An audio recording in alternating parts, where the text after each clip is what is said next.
அன்பானவர்களே, உங்கள் அனைவருக்கும் எங்கள் அன்பின் கிறிஸ்மஸ் நல்வாழ்த்துக்களை தெரிவித்துக் கொள்ளுகிறோம்.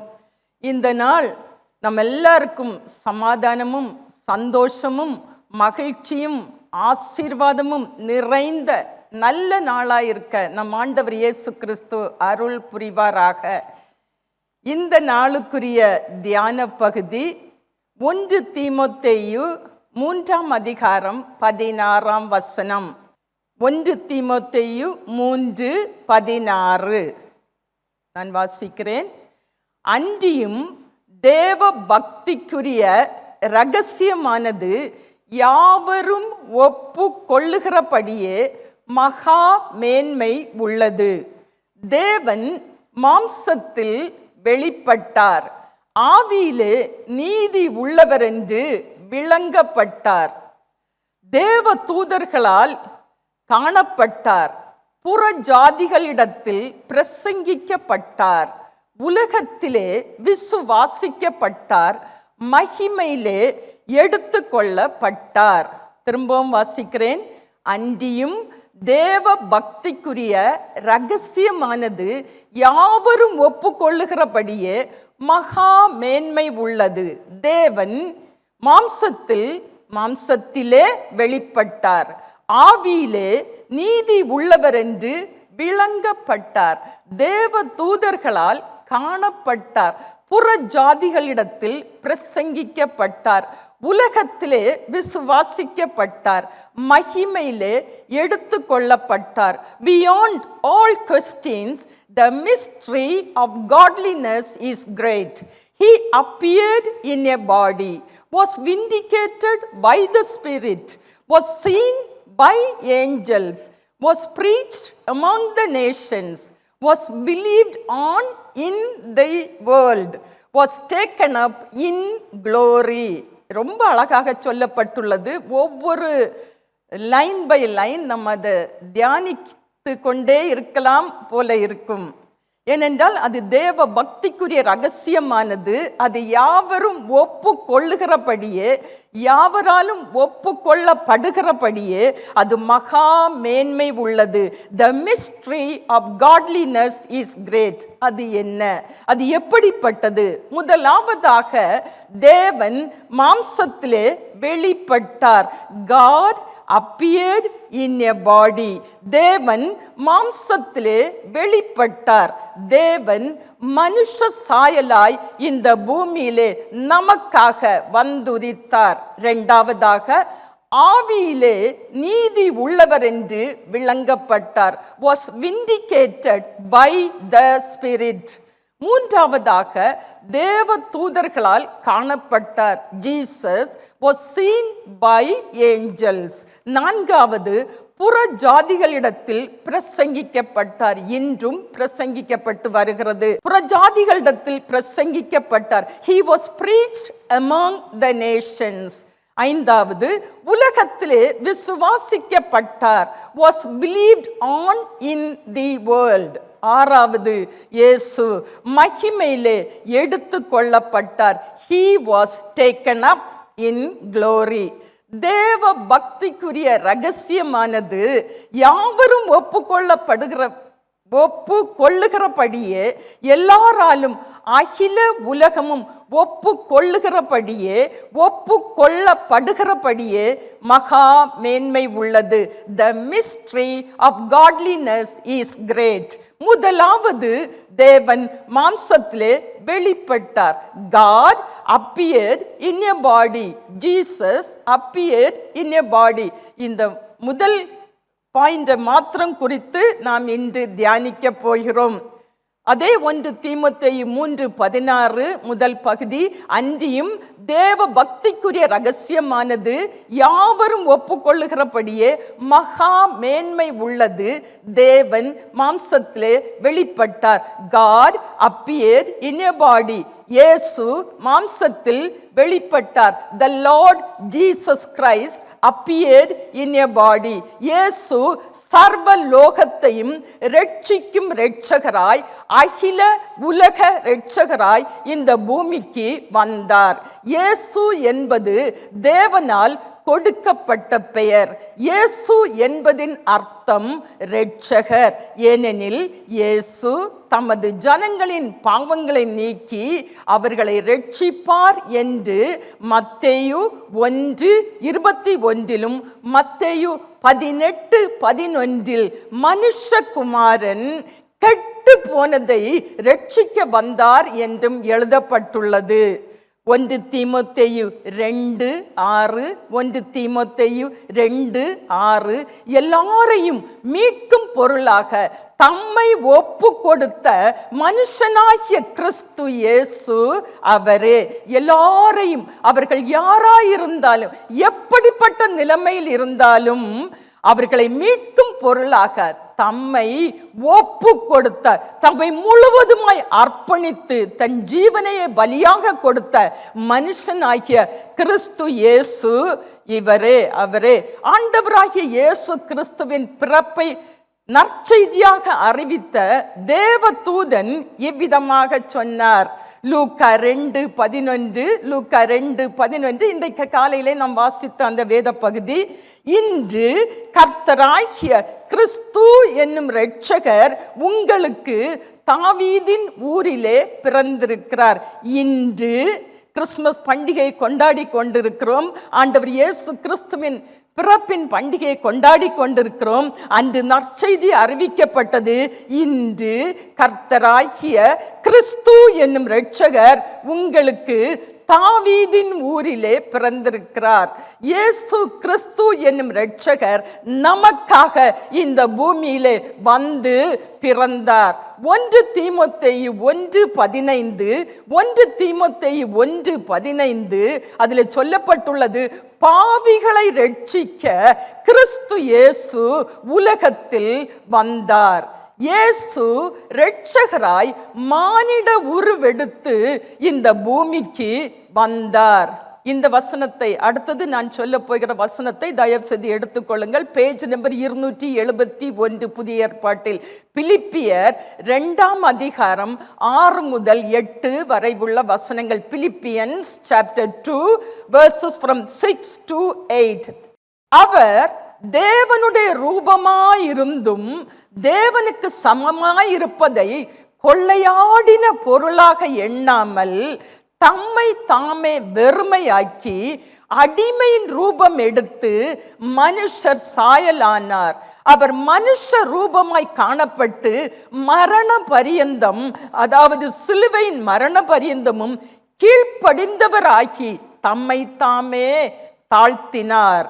இயேசு தேவனுடைய ரூபமாயிருந்தும், இயேசு பிதாவின் மகிமையின் பிரகாசமும் அவருடைய தன்மையின் சொரூபமாயிருந்தும் தேவனுக்கு சமமாயிருப்பதை, பிதாவாகிய தேவனுக்கு சமமாயிருப்பதை கொள்ளையாடின பொருளாக எண்ணாமல், அது ஏதோ இலவசமாக கிடைத்து விட்டது, தான் அதை என்ஜாய் பண்ணிக்கொள்ளலாம் அப்படி என்று எண்ணாமல் தம்மை தாமே வெறுமையாக்கி, ஒரு கனமும் ஒரு மேன்மையும் ஒரு மகிமையும் இல்லாதவர் போல தம்மை தாழ்த்தி அடிமையின் ரூபம் எடுத்து, ஒரு அடிமையை போல மனுஷர் சாயலானார். அவர் மனுஷ ரூபமாய் காணப்பட்டு மரண பரியந்தம், அதாவது சிலுவையின் மரண பரியந்தமும் கீழ்ப்படிந்தவராகி தம்மை தாமே தாழ்த்தினார். நம்ம கொஞ்சம் ஒரு ஸ்டெப் கீழே இறங்கணும்னா எவ்வளவு கஷ்டப்படுறோம் இல்லை, எவ்வளவு வேதனைப்படுறோம் இல்லை, எவ்வளவு அது ஒரு அவமானமா, நிந்தையா, பரிகாசமா எண்ணி நம்மால் அதை தாங்கிக் கொள்ளவே முடியல. இங்கே இயேசு தன்னை முழுவதுமாய் அர்ப்பணித்தார். அவர் மனுஷ ரூபமாய் காணப்பட்டு மரண பரியந்தமும், அதாவது சிலுவையின் மரண பரியந்தமும் கீழ்ப்படிந்தவராகி, பிதாவின் சித்தத்தை செய்யும்படி கீழ்ப்படிந்தவராகி, பிதாவின் சித்தத்தை நிறைவேற்றும்படியாய் தன்னை முழுவதுமாய் அர்ப்பணித்து கீழ்ப்படிந்து தம்மை தாமே தாழ்த்தினார். Hebrews chapter 2 14 and 15. எபிரேயர் 2ஆம் அதிகாரம் 14-15 வசனங்கள். ஆதலால் பிள்ளைகள் மாம்சத்தையும் இரத்தத்தையும் உடையவர்களாய் இருக்க அவரும் அவர்களைப் போல மாம்சத்தையும் இரத்தத்தையும் உடையவர் ஆனார். மரணத்துக்கு அதிகாரியாகிய பிசாசானவனை தமது மரணத்தினாலே அழிக்கும்படிக்கும் ஜீவ காலமெல்லாம் மரண பயத்தினாலே அடிமைத்தனத்துக்கு உள்ளானவர்கள் யாவரையும் விடுதலை பண்ணும்படிக்கும் அப்படியானார். அதில் அழகாக சொல்லப்பட்டுள்ளது, ஆதலால் பிள்ளைகள் நாம் எல்லாரும் இந்த பூமியிலே கர்த்தரால் சிருஷ்டிக்கப்பட்ட அவருடைய பிள்ளைகள் எல்லாரும் நாம் மாம்சத்தையும் இரத்தத்தையும் உடையவர்களாய் இருக்க இயேசுவும் நம்மை போல மாம்சத்தையும் இரத்தத்தையும் உடையவர் ஆனார். மரணத்துக்கு அதிகாரியாகிய பிசாசானவனை தமது மரணத்தினாலே அழிக்கும்படிக்கும் ஜீவ காலமெல்லாம் மரண பயத்தினாலே அடிமைத்தனத்திற்கு உள்ளானவர்கள் யாவரையும் விடுதலை பண்ணும்படிக்கும் இயேசு நம்மை போல மாம்சத்தையும் இரத்தத்தையும் உடையவரானார். ஆண்டவராகிய இயேசு கிறிஸ்து பிறப்பதற்கு முன்னே இயேசு கிறிஸ்துவை பற்றி முன் அறிவித்த ஏசாயா தீர்க்கதரிசி இவ்விதமாக சொல்லுகிறார். ஏசாயா தீர்க்கதரிசியின் புஸ்தகம் 61ஆம் அதிகாரத்தை எடுத்துக்கொள்ளுங்கள். ஏசாயா தீர்க்கதரிசியின் புஸ்தகம் 61ஆம் அதிகாரம். The book of the prophet Isaiah chapter 61 verses from 1 to 3. கர்த்தராகிய தேவனுடைய ஆவியானவர் என் மேல் இருக்கிறார். சிறுமைப்பட்டவர்களுக்கு சுவிசேஷத்தை அறிவிக்க கர்த்தர் என்னை அபிஷேகம் பண்ணினார். இருதயம் நொறுங்குண்டவர்களுக்கு காயம் கட்டுதலையும் சிறைப்பட்டவர்களுக்கு விடுதலையும் கட்டுண்டவர்களுக்கு கட்டவிழ்த்தலையும் கூறவும். 2ஆம் வசனம், கர்த்தருடைய அனுக்கிரக வருஷத்தையும் நம்முடைய தேவன் நீதியை சரிக்கட்டும் நாளையும் கூறவும் துயரப்பட்ட அனைவருக்கும் ஆறுதல் செய்யவும். 3ஆம் வசனம், சீயோனிலே துயரப்பட்டவர்களை சீர்படுத்தவும் அவர்களுக்கு சாம்பலுக்கு பதிலாக சிங்காரத்தையும் துயரத்துக்கு பதிலாக ஆனந்த தைலத்தையும் ஒடுங்கின ஆவிக்கு பதிலாக துதியின் உடையையும் கொடுக்கவும் அவர் என்னை அனுப்பினார். இந்த வேத வாக்கியத்தின் நிறைவேறுதலை, இந்த தீர்க்க தரிசனத்தின் நிறைவேறுதலை பற்றித்தான் லூக்கா 4ஆம் அதிகாரம் 16 முதல் 21 வரை உள்ள வசனங்களில் சொல்லப்பட்டுள்ளது. லூக்கா 4ஆம் அதிகாரம் 16 முதல் 21 வரை உள்ள வசனங்களில் சொல்லப்பட்டுள்ளது. அதை நான் வாசிக்கிறேன். லூக்கா 4:16 முதல் 21. Luke chapter 4 verses from 16 to 21. இயேசு தான் வளர்ந்த ஊராகிய நாசரேத்துக்கு வந்து தம்முடைய வழக்கத்தின்படியே ஓய்வு நாளில் ஜெப ஆலயத்தில் பிரவேசித்து வாசிக்க எழுந்து நின்றார். அப்பொழுது 17ஆம் வசனம், அப்பொழுது ஏசாயா தீர்க்கதரிசியின் புஸ்தகம் அவரிடத்தில் கொடுக்கப்பட்டது. அவர் புஸ்தகத்தை விரித்த போது ஏசாயா 61ஆம் அதிகாரத்தில் இயேசுவை குறித்து சொல்லப்பட்டுள்ளதை வாசித்தார். 18ஆம் வசனம், கர்த்தருடைய ஆவியானவர் என் மேல் இருக்கிறார், தரித்திரருக்கு சுவிசேஷத்தை பிரசங்கிக்கும்படி கர்த்தர் என்னை அபிஷேகம் பண்ணினார். இருதயம் நறுங்குண்டவர்களை குணமாக்கவும் சிறைப்பட்டவர்களுக்கு விடுதலையும் குருடருக்கு பார்வையும் பிரசித்தப்படுத்தவும் நொறுங்குண்டவர்களை விடுதலை ஆக்கவும் கர்த்தருடைய அனுக்கிரக வருஷத்தை பிரசித்தப்படுத்தவும் என்னை அனுப்பினார் என்று எழுதியிருக்கிற இடத்தை இயேசு கண்டு 20ஆம் வசனம் வாசித்து புஸ்தகத்தை சுருட்டி பணிவிடைக்காரனிடத்தில் கொடுத்து உட்கார்ந்தார். ஜெப ஆலயத்தில் உள்ள எல்லாருடைய கண்களும் இயேசுவின் மேல் நோக்கமாயிருந்தது. 21ஆம் வசனம், அப்பொழுது இயேசு அவர்களோட பேசத் தொடங்கி, உங்கள் காதுகள் கேட்க இந்த வேத வாக்கியம் இன்றைய தினம் நிறைவேறிற்று என்றார். அப்பொழுது இயேசு அவர்களோட, அந்த தேவாலயத்தில் இருந்தவர்களோட பேசத் தொடங்கி, உங்கள் காதுகள் கேட்க என்னை குறித்து சொல்லப்பட்டுள்ள இந்த வேத வாக்கியம் இன்றைய தினம் நிறைவேறிற்று என்றார். இப்பொழுது ஏசாயா தீர்க்கதரிசியின் புஸ்தகம் 61ஆம் அதிகாரத்தை எடுத்து வைத்துக் கொள்ளுங்கள்.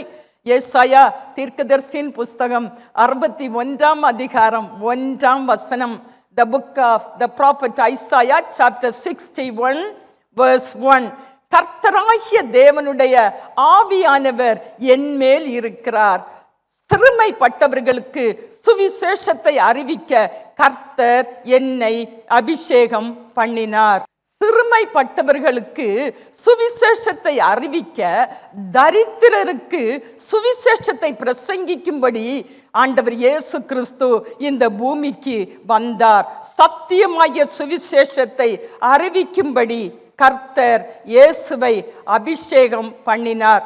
சத்தியமாகிய சுவிசேஷம் அறிவிக்கப்பட்டால்தான், சத்தியத்தை அறிந்து கொண்டால்தான், சத்தியபரனாகிய இயேசுவை பற்றி அறிந்து கொண்டால்தான் அவரால் விடுதலை உண்டு, மீட்பு உண்டு, ரட்சிப்பு உண்டு, சுகம் உண்டு, சமாதானம் உண்டு, சந்தோஷம் உண்டு, மகிழ்ச்சி உண்டு. யோவான் 8:32 சொல்லப்பட்டுள்ளது. ஜான் சாப்டர் 8 verse 32, சத்தியத்தையும் அறிவீர்கள், சத்தியம் உங்களை விடுதலையாக்கும். You shall know the truth and the truth will set you free என்று சொல்லப்பட்டுள்ளது. சத்தியம்தான் உங்களை விடுதலை ஆக்க முடியும், உங்களை காப்பாற்ற முடியும், உங்களை ரட்சிக்க முடியும். எனவே சிறுமைப்பட்டவர்களுக்கு சுவிசேஷத்தை அறிவிக்கும்படியாய் ஆண்டவர் இயேசு கிறிஸ்து இந்த பூமிக்கு வந்தார். இரண்டாவதாக, இருதயம் நொறுங்குண்டவர்களின் கட்ட, அவர்களை குணமாக்க இயேசு இந்த பூமிக்கு வந்தார். இருதயம் நொறுங்குண்டவர்களின் காயம் கட்ட, அவர்களை குணமாக்க இயேசு இந்த பூமிக்கு வந்தார். இன்றும் வாழ்க்கையிலே, குடும்பத்திலே சந்தித்து வருகிறதான பலவிதமான பாடுகளையும் பிரச்சனைகளையும் நிந்தனைகளையும் உபத்திரவங்களையும் தாங்கிக் கொள்ள முடியாமல், சகித்து கொள்ள முடியாமல், பொறுத்து கொள்ள முடியாமல், அதற்கு மேலும் அவற்றை சுமந்து கொள்ள முடியாமல் இருதயம் நொறுங்கி போன நிலைமையில் தான் இருக்கிறது. யாரிடம் போய் நாம் படுகிற பாடுகளை சொல்ல முடியும்? எப்படி நாம் அதை சொல்ல முடியும்? யாரால் அவற்றை புரிந்து கொள்ள முடியும்? நிந்தனைக்கு மேல் நிந்தனை, பாடுகளுக்கு மேல் பாடு, உபத்திரவத்தின் மேல் உபத்திரவம். ஒரு பிரச்சனை முடிவதற்குள் அடுத்த பிரச்சனை, ஒரு வேதனை நீங்குவதற்குள் அடுத்த வேதனை, ஒரு காயம் ஆறுவதற்குள் அடுத்த காயம். காயம் கட்டப்படவே இல்லை. இருதயம் இரத்தம் வடிந்து கொண்டே இருக்கிறது. இருதயத்திலிருந்து இரத்தம் வடிந்து கொண்டே இருக்கிறது. இருதயம் இரத்தம் சிந்திக்கொண்டே இருக்கிறது. அதனால் உண்டான வேதனை மாறவே இல்லை. காலமாகியும் காயம் ஆறவே இல்லை. அது ஆறாததாய், யாராலும் ஆற்றப்படாததாய் அனுதினமும் வேதனையை கொடுத்து கொண்டே இருக்கிறது. அது குணமாகவே இல்லை. நாளுக்கு நாள் சரீரத்தையும், ஆவி ஆத்மா சரீரத்தையும் பலவீனமாக்கி கொண்டே இருக்கிறது. பரிசுத்த வேதம் சொல்லுகிறது, சங்கீதம் 34:18, Psalm 34 verse 18, நொறுங்குண்ட இருதயம் உள்ளவர்களுக்கு கர்த்தர் சமீபமாயிருந்து நறுங்குண்ட ஆவி உள்ளவர்களை ரட்சிக்கிறார். நொறுங்குண்ட இருதயம் உள்ளவர்களுக்கு கர்த்தர் சமீபமாயிருந்து, தூரத்தில் அல்ல, காணாதவர் போல அல்ல, நம்மை பார்க்காதவர் போல அல்ல, நம்முடைய நிலைமை அறிந்து கொள்ளாதவர் போல அல்ல, அவர் சமீபமாயிருந்து அந்த இருதயம் படுகிற பாடுகளை பார்த்து கொண்டே இருக்கிறார். நறுங்குண்ட ஆவி உள்ளவர்களை ரட்சிக்கிறார். அவர்களை எல்லாரையும் ரட்சிக்கிறார். சங்கீதம் 51:17, சங்கீதம் 51:17, தேவனுக்கு ஏற்கும் பலிகள் நொறுங்குண்ட ஆவிதான். நொறுங்குண்ட நிலைமையில இருந்து ஆண்டவரேன்னு கூப்பிடும் போது அதை கர்த்தர் கருத்தாய் கவனிக்கிறார். அந்த சத்தத்துக்கு செவி கொடுக்கிறார். காயத்தை கட்டுகிறார், குணமாக்குகிறார். தேவனே, நொறுங்குண்டதும் நறுங்குண்டதுமான இருதயத்தை நீர் புறக்கணியீர். இப்படி நொறுங்குண்டு நறுங்குண்ட இருதயத்தை ஆண்டவர் இயேசு கிறிஸ்துவால் மட்டும்தான் குணமாக்க முடியும். இயேசு தான் நமக்கு பரிகாரி. இயேசு கிறிஸ்துவால தான் நம்முடைய வேதனையை மாற்ற முடியும். இன்றைக்கு காயம் கட்டப்பட வேண்டும். இன்றோடு நம் வேதனையின் நினைவுகள் நம்மை விட்டு மாறி போக வேண்டும். அது மறைந்து போக வேண்டும். அது அகன்று போக வேண்டும். திரும்ப அது நினைக்க கூடாதபடிக்கு அவைகள் நம்மை விட்டு ஒளிந்து போக வேண்டும். இன்றைக்கு தேவ சமூகத்தில் வந்திருக்கிற நாம் இந்த பண்டிகை நாளிலே, இந்த கிறிஸ்துமஸ் பண்டிகை நாளிலே ஒரு விடுதலை பெற்றுக்கொள்ள வேண்டும். இது ஒரு சாதாரண நாள் அல்ல. இது ரட்சிப்பின் நாள். இது நமக்கு மீட்பின் நாள். இது நமக்கு சமாதானத்தின் நாள். இது விடுதலையின் நாள். இது ஜெயத்தின் நாள். இது நமக்கு பண்டிகையின் நாள். இது ஒரு நல்ல நாள். இது ஒரு நற்செய்தியின் நாள். நமக்கு ஆசீர்வாதமான பண்டிகையின் நாள். ஒரு புதிய இருதயத்தோடு, நம்முடைய இருதயத்தின் வேதனை, இருதயத்தின் காயமெல்லாம் கட்டப்பட்ட ஒரு இருதயத்தோடு வேதனை நீங்கி நாம் இந்த இடத்தை விட்டு கடந்து செல்ல வேண்டும். நம்முடைய இருதயம் தேவ சமாதானத்தினால் நிரப்பப்பட வேண்டும். நம்முடைய இல்லம் தேவ சமாதானத்திலே களிகூர்ந்து மகிழ வேண்டும். பண்டிகை நாளின் சந்தோஷமும் மகிழ்ச்சியும் நமக்கு உண்டாக வேண்டும். அதற்காகத்தான் இந்த கிறிஸ்துமஸ் பண்டிகை நாளின் ஆராதனை. அதற்காகத்தான் நான் தேவ சமூகத்திலே வந்து நிற்கிறோம். நமக்காக இந்த பூமியிலே மாம்சத்திலே வந்த இயேசுவை தரிசிக்கும்படியாய் வந்து நிற்கிறோம். இயேசு நல்லவர். இயேசு நமக்காக பரிதபிக்கிறவர். இயேசுதான் நம்முடைய காயங்களை கட்டி நம்மை குணமாக்குகிற கர்த்தர். தேவ இரக்கத்தை பெற்றுக்கொள்ளும்படியாகத்தான் நாம் தேவ சமூகத்திலே வந்து நிற்கிறோம். சங்கீதம் 55:22 கர்த்தர் மேல் உன் பாரத்தை வைத்துவிடு, அவர் உன்னை ஆதரிப்பார், நீதிமானை ஒருபோதும் தள்ளாட ஒட்டார். கர்த்தர் மேல் அகில உலகத்தின் பாரத்தையும் தம்மேல் சுமந்த கர்த்தர் மேல் உன் பாரத்தை வைத்து விடு. வேற யார்கிட்டையும் கொண்டு போய் கொடுன்னு சொல்லல. மனைவியை பார்த்து புருஷன்கிட்ட கொண்டு போய் கொடுத்துருன்னு சொல்லல. புருஷனை பார்த்து மனைவியிட்ட கொண்டு போய் கொடுத்துரு, நீ சுமக்கிறது அவளும் கொஞ்ச நேரம் சுமந்துட்டு போன்னு சொல்லல. ஆனா சொல்லுகிறாரு, அகில உலகத்தையும் பாரத்தையும் தம் தோளின் மேல் சுமந்த கர்த்தர் உன்னையும் என்னையும் உங்களையும் எங்களையும் நம்ம எல்லாரும் சுமப்பார். நம்முடைய பாரத்தை அவர்கிட்ட கொடுத்து விட வேண்டும். பாரத்தை வைக்கக்கூடிய இடம் அதுக்குரிய லாக்கர் நம்முடைய இருதயம் அல்ல. நம்முடைய இருதயம் சின்ன இருதயம். அந்த சின்ன இருதயத்தில் பெரிய பிரச்சனையெல்லாம் அது மைக்ரோ பிரச்சனை மாதிரி மாற்றி அதுக்குள்ளே வைக்கிறோம். இல்லைன்னா அது பெருசாக மேக்ரோ ப்ராப்ளம் மாதிரி மாற்றி பெருசாக்கி அதுக்கு ஒரு உருவத்தையும் கொடுத்து ரூபத்தையும் கொடுத்து அதை பெரிதாக்கி அதுக்கு ஒரு கதையை வைத்து அந்த இருதயத்துக்குள்ளே போட்டு வைத்திருக்கிறோம். ஏன்னா மறக்கக்கூடாது இல்லையா? அது நம்முடைய பாரம் தானே, அதை வேற யாருக்கும் தெரியப்படுத்தவும் கூடாது அப்படின்னு சொல்லிக்கிட்டு இயேசுவிடத்தில் ரட்சகராகிய இயேசு இடத்துல நம்மை விடுவிக்கும்படியா வந்த இயேசுவிடத்திலையும் கொடுக்காதபடி எல்லாத்தையும் போட்டு நல்லா லாக் பண்ணி, டைட்டா லாக் பண்ணி, சேஃபா லாக் பண்ணி வைக்கிறோம். தயவு செய்து இன்றிலிருந்து இந்த நிமிஷத்திலேருந்து சிறியதோ பெரியதோ குடும்பமா சேர்ந்து ஜபித்து கர்த்தருடைய கரத்துல குடும்பத்தின் பாரத்தை கொடுத்துருங்க. இண்டிவிஜுவல் ஒவ்வொருடைய பாரத்தையும் ஜபித்து, ஆண்டவரே இதனுடைய கரத்துல ஒப்பு கொடுக்கிறேன், இது என்னால் சுமக்க முடியாத, என்னால் சுமந்து கொள்ள முடியாத ஒரு பாரம், இதுல இருந்து எனக்கு ஒரு விடுதலையை தாரோன்னு கேட்டு அவர் கையில கொடுத்து விடுங்க. அதுல சொல்லப்பட்டுள்ளது, அப்படி கொடுக்கும்போது கர்த்தர் உன்னை ஆதரிப்பார், உனக்கு ஆதரவாய் இருப்பார், உனக்கு அனுகூலமாய் இருப்பார், உன்னை தாங்குவார், உன்னை ஏந்துவார், உன்னை சுமப்பார். அவர் உன்னை நீதிமானை ஒருபோதும் தள்ளாட ஒட்டார். நம்முடைய பாதம் சறுக்கும்படியாய், நாம் விழுந்து விடும்படியாய், நாம் அலைந்து திரியும்படியாய் ஒரு நாளும் ஆண்டவர் இயேசு நம்மை விடவே மாட்டார். எனவே பாரத்தை எல்லாம் இருதயத்தில் போடாதுங்க, குடும்பத்தில் போடாதுங்க, அதையே போட்டு உங்களை வேதனைப்படுத்திட்டு இருக்காதுங்க. ஆண்டவர்கிட்ட கொடுங்க. இது நமக்கு ரட்சிப்பின் நாள், இது நமக்கு விடுதலையின் நாள், இது நமக்கு ஜெயத்தின் நாள். எனவே எல்லா மன பாரங்களையும் கர்த்தரிடத்தில் கொடுத்து விடுங்க. கர்த்தர் மேல் அதை வைத்து விடுங்க. கர்த்தரிடத்தில் கொடுக்க வேண்டியவைகளை கர்த்தரிடத்தில் கொடுத்து விடுவோம். அதை அவர் பார்த்து கொள்வார்.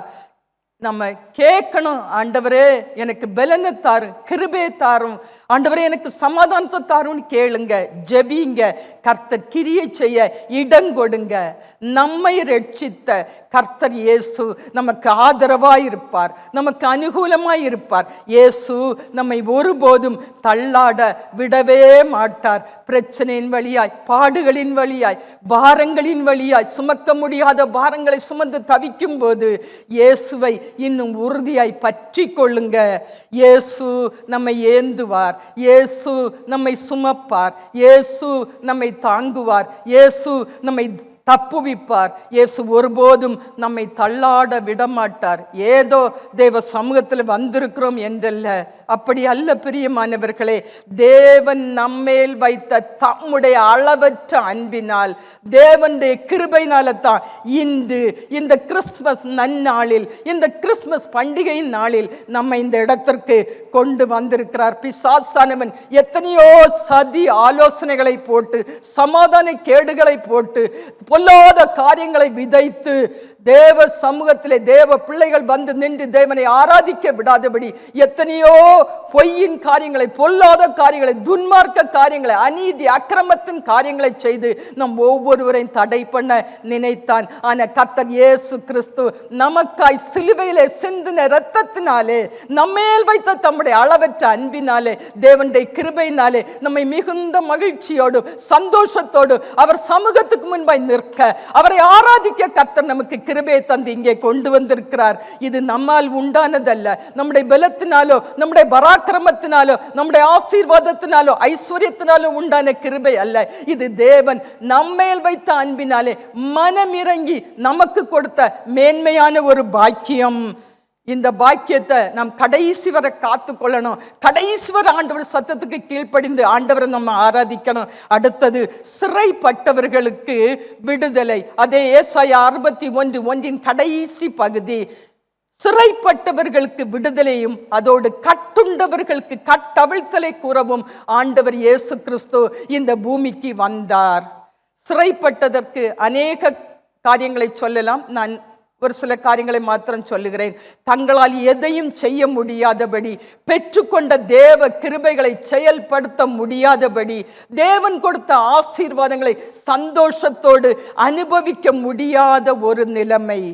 நன்மை செய்யக்கூடிய பலன் உண்டு, ஆசீர்வாதம் உண்டு, வாய்ப்புகள் உண்டு, வசதிகள் உண்டு என்றாலும் எதையுமே சரியாக சந்தோஷமாக செய்ய முடியாத ஒரு நிலைமை. இப்படிப்பட்ட நிலைமையில் வாழ்ந்து கொண்டிருக்கிறவர்களை விடுவிக்கும்படியாய் அவர்கள் விடுதலையோடு தேவ சமூகத்திலே வந்து நின்று தங்களால் செய்ய முடிந்த காரியங்களை, தேவன் கொடுத்த கிருபைகளை பிரயோஜனப்படுத்தி செய்ய வேண்டியவைகளை நேர்த்தியாய் செய்யும்படியாய், தேவ சமூகத்தில் காணப்படும்படியாய், இயேசுவே என்று கூப்பிட்டு மகிழ்ச்சியோடு கர்த்தரை ஆராதிக்கும்படியாய், வாழ்நாளெல்லாம் களி கூர்ந்து மகிழச் செய்யும்படியாய் கர்த்தர் இயேசு கிறிஸ்து அந்த கிருபையை நமக்கு தந்தார். அவரை அப்பா பிதாவே என்று கூப்பிடக்கூடிய கிருபையை நமக்கு தந்தார். அடுத்தது கட்டுண்டவர்களுக்கு கட்டவிழ்த்தலை கூறவும், கட்டுண்டவர்களுக்கு கட்டவிழ்த்தலை கூறவும்.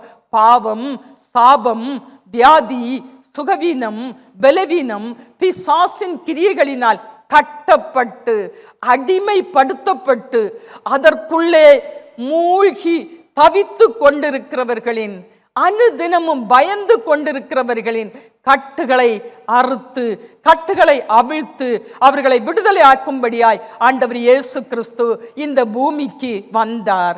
18 வருஷமாய் எவ்வளவும் நிமிரக்கூடாத கூனியாயிருந்த ஸ்திரீயை கட்டியிருந்த அந்த கட்டிலிருந்து, அந்த பலவீனத்தில் இருந்து, அந்த பொல்லாத ஆவியின் அடிமைத்தனத்தில் இருந்து அவளை விடுதலை ஆக்கினவர் இன்றும். எப்படிப்பட்ட பிசாசின் கட்டில் இருந்தாலும், அது எப்படிப்பட்ட கட்டப்பட்ட நிலைமையில் இருந்தாலும், எல்லா கட்டிலிருந்தும் ஒவ்வொருவரையும் இயேசு கட்டவிழ்த்து விடுதலையாக்க, சுகமாக்க, வல்லவராயிருக்கிறார். அதற்காகத்தான் தேவ சமூகத்தில் ஜனங்களை கொண்டு வந்து நிறுத்துகிறார். கட்டுகளை அவிழ்த்து போட்டு, கட்டுகளை அறுத்து போட்டு விடுதலையை கொடுக்கிறார். சுகத்தை இயேசு கொடுக்கிறார். சமாதானத்தை இருதயத்திலே இயேசு கொடுக்கிறார். அதை குடும்பத்திலே கொடுக்கிறார். இப்படிப்பட்ட விசேஷித்த ஆசீர்வாதத்தின் நாட்களில், பண்டிகை நாட்களின் மேன்மையான ஆசீர்வாதங்களை நாமும் சுதந்தரித்துக் கொள்ள வேண்டும் என்றுதான் கர்த்தர் நம்மை இந்த இடத்திற்கு கொண்டு வந்து நிறுத்தி இருக்கிறார். அடுத்தது, கர்த்தருடைய அனுக்கிரக வருஷத்தை கூற இயேசு இந்த பூமியில் மானிடனாய் வந்தார்.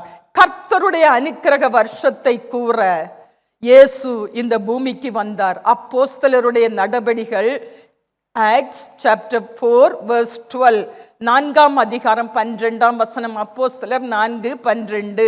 இயேசுவாலே அன்றி வேறு ஒருவராலும் ரட்சிப்பு இல்லை. நாம் ரட்சிக்கப்படும்படிக்கு வானத்தின் கீழ் எங்கும் மனுஷர்களுக்குள்ளே அவருடைய நாமமே அல்லாமல் வேறொரு நாமம் கட்டளையிடப்படவும் இல்லை. நாம் ரட்சிக்கப்படும்படிக்கு இயேசுவாலே அன்றி வேறு ஒருவராலும் நமக்கு ரட்சிப்பே இல்லை.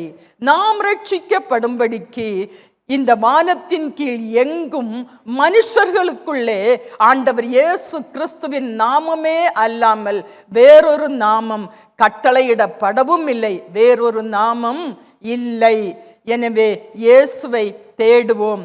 வேதம் சொல்லுகிறது, ஏசாயா 55:6, ஐசாயா 55:6, கர்த்தரை கண்டு அடையத்தக்க சமயத்தில் அவரை தேடுங்கள், அவர் சமீபமாய் இருக்கையில் அவரை நோக்கி கூப்பிடுங்கள். கர்த்தரை கண்டு அவருடைய சிறையின் கீழே, அவருடைய செட்டைகளின் கீழே, அந்த உன்னதமானவரின் மறைவின் கீழே அடைக்கலமாய் வரும்படி ஒரு அனுக்கிரக காலத்தை வைத்திருக்கிறார். ஒரு கிருபையின் காலத்தை வைத்திருக்கிறார். ஒரு தேவ இரக்கத்தின் காலத்தை வைத்திருக்கிறார். இந்த காலத்திலே, இந்த கிருபையின் காலத்திலே, இந்த அனுக்கிரக காலத்திலே ஆண்டவரை நோக்கி நாம் கூப்பிடுவோம். அவருடைய செட்டைகளின் நிழலிலே, ஆண்டவரே உம்முடைய செட்டைகளின் நிழல் நான் வருகிறேன் அப்பா என்று சொல்லி அவருடைய செட்டைகளின் நிழலிலே நாம் வரும்படி நம்மை ஒப்பு கொடுப்போம். அவருடைய செட்டைகளின் நிழலிலே நமக்கு சமாதானம் உண்டு, சந்தோஷம் உண்டு, நமக்கு விடுதலை உண்டு, சுகம் உண்டு. நாம் இதுவரையிலும் பெற்று கொண்டிராத அனைத்து ஆசீர்வாதங்களை அவருடைய சமூகத்தில், அவருடைய செட்டைகள் நிழலிலிருந்து நாம் பெற்றுக்கொள்கிறோம். கடைசியில் சொல்லப்பட்ட நீடித்த நாட்களால் உன்னை திருப்தியாக்கி என் ரட்சிப்பை உனக்கு காண்பிப்பேன் என்று கர்த்தர் நம்மை தம்முடைய வருகை பரியந்தம் காக்க வல்லவராய் இருக்கிறார். 2 கொரிந்தியர் 6ஆம் அதிகாரம் 2ஆம் வசனம். 2 Corinthians chapter 6 verse 2, அனுக்கிரக காலத்திலே நான் உனக்கு செவி கொடுத்து இரட்சணிய நாளிலே உனக்கு உதவி செய்தேன் என்று சொல்லி இருக்கிறாரே. இதோ இப்பொழுதே அனுக்கிரக காலம், இப்பொழுதே இரட்சணிய நாள். அந்த அனுக்கிரக காலத்திலே நம்ம ஆண்டவரை நோக்கி கூப்பிட்டோன்னா அவர் நமக்கு செவி கொடுப்பார், அவர் நமக்கு உதவி செய்வார், அவர் நமக்கு ஒத்தாசை செய்வார், அவர் நம்மை ரட்சிப்பார், அவர் நம்மை எந்த தீங்கும் அணுகாதபடி நம்மோடு கூட இருந்து நம்மை கண்மணி போல காப்பார். ஆண்டவர் இயேசுவை தேடக்கூடிய ஒரு காலம் இது. இது தேவ அனுக்கிரகத்தின் காலம், இது தேவ கிருபையின் காலம். எனவே இயேசுவே என்று கூப்பிடுவோம். தேவ இரக்கத்துக்காக நாம் மன்றாடுவோம். எல்லா இருளின் கிரியைகளும் மாறி போக வேண்டும். நம்முடைய பாதையிலே வெளிச்சம் பிரகாசிக்க வேண்டும். நம்முடைய வாழ்க்கையிலே வெளிச்சம் பிரகாசிக்க வேண்டும். நம்முடைய வாழ்க்கை ஆசீர்வாதமாய் இருக்க வேண்டும். நம்முடைய குடும்பம் ஆசீர்வாதமாய் இருக்க வேண்டும். சுகவீனம், பலவீனம் மாறி போய் பரிகார இயேசு அருளும் சுகம், பலன், சமாதானம் நம்முடைய இருதயத்தை, இல்லத்தை ஆளுகை செய்ய வேண்டும். இயேசுவே என்று கூப்பிடுவோம். இதுதான் அனுக்கிரக காலம். இப்பொழுதே இரட்சணிய நாள். இனி காலம் செல்லாது, இனி காலம் செல்லாது. எங்கு பார்த்தாலும் கிருபையின் வாசல்கள், தேவனை தொழுது கொள்ளக்கூடிய வாசல்கள், தேவ கிருபையை பெற்றுக்கொள்ளக்கூடிய அந்த கிருபையின் வாசல்கள், இரக்கத்தின் வாசல்கள் அடைபட்டு கொண்டே இருக்கிறது. கடைசி நாட்களின் கொடிய காலத்திலே நாம் வாழ்ந்து கொண்டிருக்கிறோம். பரிசுத்த வேதத்தில் சொல்லப்பட்டுள்ள கடைசி நாட்களில் நிறைவேற வேண்டிய சம்பவங்கள் எல்லாம் தவறாமல் நிறைவேறிக்கொண்டே இருக்கிறது. இனி நடக்கப் போகிறவைகள் சடிதியாய் நடக்கும். கால தாமதமின்றி எல்லாம் தீவிரமாய் நடக்கும். ஏனென்றால் தீர்க்க தரிசனம் நிறைவேற வேண்டும். ஆண்டவராகிய இயேசு கிறிஸ்து மறுபடி இந்த பூமிக்கு வர வேண்டும். ஆண்டவர் இயேசு கிறிஸ்து இனி தாமதம் பண்ணார். தாம் சொல்லியபடியே சீக்கிரமாய் இந்த பூமிக்கு வரப்போகிறார். மறுபடியும் ஒரு பாலகனாக அல்ல, இனியும் நமக்காக பரிந்து பேசுகிறவராய் அல்ல, நமக்காய் பரிதபிக்கிறவருமாயும் அல்ல. அதற்கு முன்பாய் இயேசுவே என்று கூப்பிடுவோம். தேவ இரக்கத்தை, மனது உருக்கத்தை பெற்றுக்கொள்வோம். வருஷத்தின் முடிவு கவனமாயிருப்போம். வருஷத்தின் முடிவு கவனமாயிருப்போம். புது வருஷத்தின் ஆரம்பம் விழித்திருப்போம். புது வருஷத்தின் ஆரம்பம் விழித்திருப்போம். நாம் ஆண்டவர் இயேசு கிறிஸ்துவை பற்றி அறிந்திருக்கவில்லை என்றால் நம்முடைய வாழ்க்கை, நம்முடைய குடும்பம், நம்முடைய நிலைமை இன்று என்னவாக இருக்கும்? ரட்சிக்கப்பட்ட தேவ ஜனமே, அப்பா பிதாவே என்று கூப்பிடக்கூடிய புத்திர சுவிகாரத்தின் ஆவியை பெற்றுக்கொண்ட தேவ ஜனமே, இந்த கிறிஸ்துமஸ் பண்டிகையை சமாதானமும் சந்தோஷமும் மகிழ்ச்சி நிறைந்ததுமாய் இருக்க கிருபை புரிந்த நம் ஆண்டவருக்கு நாம் நன்றியை செலுத்துவோம். கர்த்தர் நமக்கு தந்திருக்கிறதான எல்லா நல்ல ஆசீர்வாதங்களுக்காகவும் நாம் கர்த்தருக்கு நன்றி செலுத்துவோம். துதி ஸ்தோத்திரங்களை செலுத்தி அவர் நாமத்தை மகிமைப்படுத்துவோம். கர்த்தரை தொழுது கொள்வோம். அன்றியும் தேவ பக்திக்குரிய ரகசியமானது யாவரும் ஒப்புக்கொள்ளுகிறபடியே மகா மேன்மை உள்ளது. தேவன் மாம்சத்திலே வெளிப்பட்டார், ஆவியிலே நீதி உள்ளவர் என்று விளங்கப்பட்டார், தேவ தூதர்களால் காணப்பட்டார், புற ஜாதிகளிடத்தில் பிரசங்கிக்கப்பட்டார், உலகத்திலே விசுவாசிக்கப்பட்டார், மகிமையிலே எடுத்துக்கொள்ளப்பட்டார். நமக்கு ஒரு பாலகன் பிறந்தார், நமக்கு ஒரு குமாரன் கொடுக்கப்பட்டார். கர்த்தத்துவம் அவர் தோளின் மேல் இருக்கும். அவர் நாமம் அதிசயமானவர், ஆலோசனை கர்த்தா, வல்லமை உள்ள தேவன், நித்திய பிதா, சமாதான பிரபு எனப்படும். இரட்சகர் இயேசு நமக்காக நம்மை மீட்டு ரட்சிக்கும்படியாய் இந்த பூமியிலே வந்தார். நாம் எல்லாரும் ஆண்டவரே என்று கூப்பிடுவோமா? எத்தனை எல்லாரும் can we all stand up? முடிந்தால் எழுந்திருந்து நில்லுங்கள். மற்றவர்கள் ஆண்டவரே என்று ஜெபித்து கொண்டே இருங்கள். பாருங்க, எத்தனை கிருபைகளை நமக்கு தந்தார். இன்றைக்கு இந்த இடத்துல கர்த்தர் நம்மை கொண்டு வந்திருக்கிறது தேவனுடைய அளவற்ற கிருபை, சொல்லி முடியாத அன்பினால, நம்மேல் வைத்த இரக்கத்தினால, மனது உருக்கத்தினால தான் கர்த்தர் இறங்கி இந்த இடத்துல கொண்டு வந்து நிறுத்தி இருக்கிறார். இன்றைக்கு நமக்கு என்ன வேண்டும்? இன்றைக்கு நான் எதை பெற்றுக்கொண்டு போக வேண்டும்? கர்த்தருக்கு நன்றியை செலுத்துங்க. நாம் ஜெபிப்போம். அகில உலகத்தையும் ரட்சிக்கும்படியாய் இந்த பூமியிலே மானிட உருவெடுத்து வந்த இயேசுவே, உம்முடைய பிறப்பின் பண்டிகையை, இந்த பண்டிகை நாளின் மேன்மையை நினைத்து உம்மை ஆராதிக்கும்படியாய் உம்முடைய சமூகத்திலே வந்து நிற்கிறதான ஒவ்வொருவரையும் உம்முடைய கரங்களில் தருகிறோம். ஒவ்வொருவரையும் பெயர் பெயராக, குடும்பம் குடும்பமாக கர்த்தர் ஆசீர்வதிக்கும்படியாய் ஜெபிக்கிறோம். ரட்சிப்பின் சந்தோஷத்தை, உம்முடைய சமாதானத்தை, நீர் கொடுத்த ஆசீர்வாதத்தை ஒவ்வொரு இருதயமும் சுமந்து செல்ல கர்த்தர் கிருபை செய்ததற்காய் நன்றி. ஆண்டவரே, இன்னும் இயேசு கிறிஸ்துவை பற்றி அறிந்திராத, கேட்டிராத, ரட்சிப்பை பெற்றிராத உம்முடைய ஜனங்கள் அநேகம் உண்டே. இயேசுவே, எப்படியாகிலும் தூரமாயிருக்கிற ஒவ்வொருவரும் உம்முடைய அன்பை, இரக்கத்தை, மனது உருக்கத்தை, உம்முடைய ரட்சிப்பை பெற்றுக்கொள்ள நீர் கிருபை செய்யும்படியாய் ஜெபிக்கிறோம். இயேசுவே, உம்மாலே அன்றி வேறு ஒருவராலும் ரட்சிப்பு இல்லையே. மனுக்குலம் ரட்சிக்கப்படும்படி வானத்தின் கீழ் எங்கும் மனுஷர்களுக்குள்ளே உம்முடைய நாமமே அல்லாமல் வேறொரு நாமம் கட்டளையிடப்படவும் இல்லையே. எனவே இயேசுவே, நீர் மனம் இறங்கி உம்முடைய ஜனத்தை ரட்சிக்கும்படியாய் ஜெபிக்கிறோம். இயேசுவே, நீர் சிறுமைப்பட்டவர்களுக்கு சுவிசேஷத்தை பிரசங்கித்தீரே. இன்றும் சர்வ சிருஷ்டிக்கும் சுவிசேஷம் பிரசங்கிக்க, அதை அறிவிக்க கிருபை புரிந்து வருகிறீரே. அதற்காய் உமக்கு நன்றி செலுத்துகிறோம். நொறுங்குண்டதும் நறுங்குண்டதுமான இருதயத்தை புறக்கணியாமல் அவர்கள் காயங்களை கட்டி குணமாக்கி அவர்களை ரட்சிக்கிறதற்காய் உமக்கு நன்றி செலுத்து செலுத்துகிறோம். இந்த அனுக்கிரக காலத்திலே அனைவரும் இயேசுவே என்று கூப்பிட, உம்மிடத்திலிருந்து இரக்கத்தை, மனது உருக்கத்தை பெற்றுக்கொள்ள கிருபை செய்யும்படியாய் ஜெபிக்கிறோம். அவர் நாமம் அதிசயமானவர். இயேசுவே அதிசயமானவர். இயேசுவே இன்றும் அதிசயங்களை செய்கிறவர். ஆலோசனை கர்த்தரே, வல்லமை உள்ள தேவனே, நித்திய பிதாவே, நித்தியமானவரே, எங்களுக்கும் நித்திய ஜீவனை வாக்குத்தத்தம் பண்ணினவரே, சமாதான பிரபுவே, உம்முடைய நாமத்தை இன்றும் இப்பொழுதும் மகிமைப்படுத்த நீர் கிரியை செய்து கொண்டிருக்கிறதற்காய் உம்முடைய நாமத்தை துதிக்கிறோம், ஸ்தோத்தரிக்கிறோம். இயேசுவே, தாகமாயிருக்கிறவன் வரக்கடவன், விருப்பம் உள்ளவன் ஜீவ தண்ணீரை இலவசமாய் வாங்கிக் கொள்ள கடவன் என்று சொல்லி இருக்கிறீரே.